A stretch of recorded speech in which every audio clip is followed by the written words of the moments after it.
I was very happy in being able to do what I did, but I felt that when I went there, I would probably have been more assigned to more of a frontline area, because I feel that I could have taken care of a lot more wounded KLA soldiers that were brought wounded and at the site of the battle.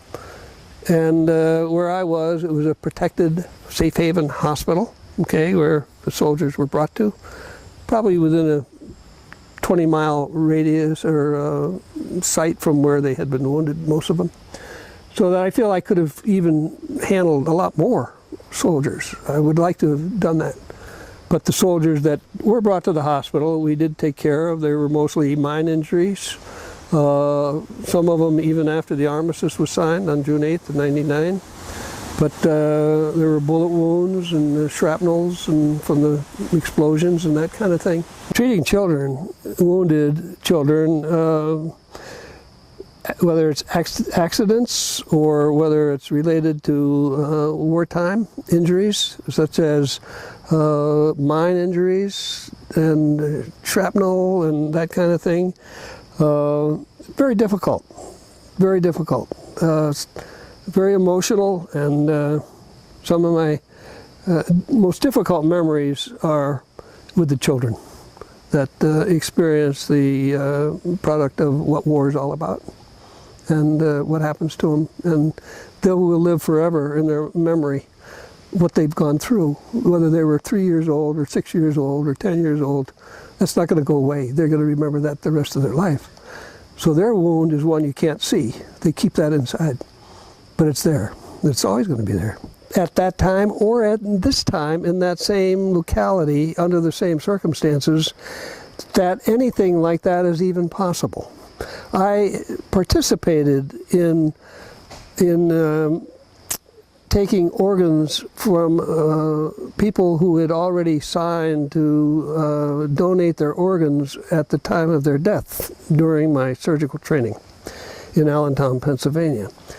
And the process that takes place in the proper removal of the organ, the proper preparation of the organ, and the cooling and freezing part of the organ, and the transport time to get from where you take the organ to get to where it's going, it's unbelievable to me that that could possibly ever have taken place in that locality, from what you're telling me, in Albania by the KLA soldiers.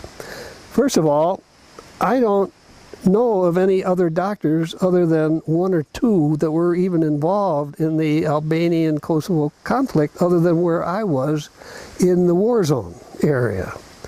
And it's inconceivable that if there was a doctor there with what the war was going on, how anyone would be able to have the time and energy to be able, and politically, in a wartime, to be able to even start to get away with what you're telling me. It's unbelievable. I don't believe that. So it's my belief. I don't believe that that happened. I know the KLA people. I dealt with them, the soldiers. I know what they were fighting for. They weren't fighting for money. They were fighting for their homeland and their independence and the massacres that were going on by the Serbians and so forth. They weren't out there looking to find how to make a dollar. I thought of it during the war, while I was there, when I saw how little in the way of medical equipment and medical accessories, bandages and medications and crutches, wheelchairs, all of that, which were certainly needed, and they didn't have it. So even before I got home, I knew that I would, when I got back, would be in the process of trying to raise and collect medical equipment.